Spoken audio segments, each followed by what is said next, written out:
Military science का professor हूँ। मैं भारतीय जनता पार्टी के शीर्ष नेताओं का, प्रधानमंत्री जी का, राष्ट्रीय अध्यक्ष जी का, गृह मंत्री जी का, अपने मित्र प्रधान जी का मैं आभार प्रकट करना चाहूँगा कि उन्होंने इतनी महत्वपूर्ण सीट पर मुझे चुनाव लड़ने के लिए यहाँ पर भेजा है। करहल की महान जनता के माध्यम से, अपने बूथ अध्यक्ष से लेकर राष्ट्रीय अध्यक्ष के माध्यम से और प्रधानमंत्री की लोक कल्याणकारी योजना और राज्य सरकार की लोक कल्याणकारी योजना और बूथ अध्यक्ष से राष्ट्रीय अध्यक्ष ने परिश्रम की पराकाष्ठा से जो पसीना बहाया है उससे यहाँ कमल खिलेगा। गुंडागर्दी दूर होगी, जमीनों पे कब्जे नहीं होंगे, अपहरण बंद होंगे और लड़कियों के साथ छेड़छाड़ बंद होंगी, भैंस की चोरी जो हुआ करती है वो तक बंद होगी, प्लाटों पे कब्जा बंद होंगे। अच्छे के खिलाफ लड़े और भी चुनाव आपने सभी परिवार के लोगों के खिलाफ लड़े, क्या कुछ खास लगता है इस बार भी? क्या आपने आवेदन किया था मैनपुरी करहल के लिए, पार्टी ने जिम्मेदारी सौंपी? फिरोजाबाद के लिए एक शेर सुन लो कि कातिल बहुत जलील हुआ मेरा सर उतार कर, हमने को दिलों को जीत लिया जंग हार कर। फिरोजाबाद में तो दांत खट्टे करके आया था मैं। और फिरोजाबाद के किले में जो मैंने दरार पैदा की थी, चंद्रसेन जादव ने उस किले को फिर जीत लिया। मैनपुरी करहल पे क्या कहते हैं आप? करहल पे क्या 100% पूरी तैयारी है।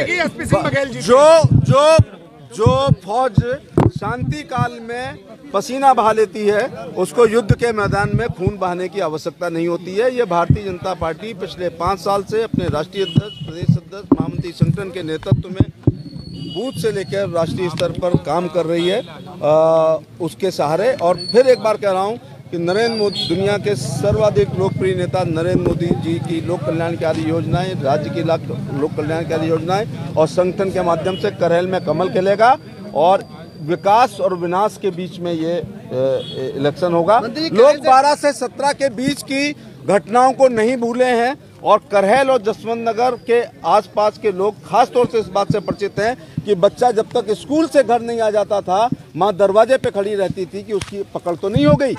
रात में किसान पानी लगाना बंद कर देता था कि कहीं पकड़े गए तो गंगा की कटेरी में गिरेंगे।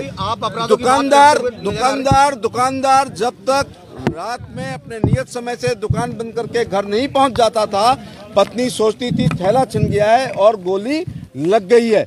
आगरा के मशहूर डॉक्टर और आपके फिरोजाबाद के भी और इधर के भी मॉर्निंग वॉक करना बंद कर दिए थे कि उनकी पकड़ हो जाएगी, फिर करोड़ों में छूटेगी। समाजवादी पार्टी का सबसे कमजोर जिला जो मथुरा है, जहां आज तक जीते नहीं है, वहां भी जब सरकार अखिलेश की थी तो रामवृक्ष यादव ने एक पैरेलल गवर्नमेंट चलाई थी और डिप्टी एसपी और एसएचओ की हत्या हुई थी। जनता नहीं भूली है कि 12 से 17 के बीच में जब बेटी करहल से कहीं बाहर जाती थी तो रास्ते भर उसकी लोकेशन लेनी पड़ती थी कि उसका कहीं अपहरण तो नहीं हो गया। आज योगी आदित्यनाथ के समय में अगर हमारी बेटी कहीं गंतव्य स्थान पर जाती है तो हमें चिंता नहीं रहती है।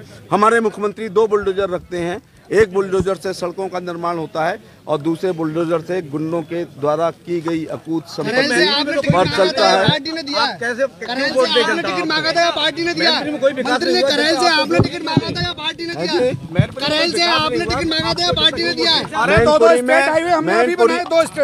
मैनपुरी में इतना विकास हुआ है कि वो तमाम गरीब लोग जिनकी देवी आपदा में मौत होने पे कुछ नहीं मिलता था, 12 रुपए का बीमा मिलता था, 330 का यहाँ बीमा मिला है।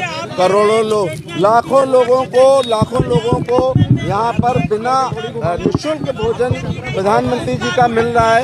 यहाँ पर आयुष्मान कार्ड लाखों की संख्या में मिले हैं, यहाँ पर शौचालय लाखों की संख्या में मिले हैं, यहाँ पर सड़कें हमारे शेरशाह सूरी केशव मौर्य ने यहाँ पर बनाई है।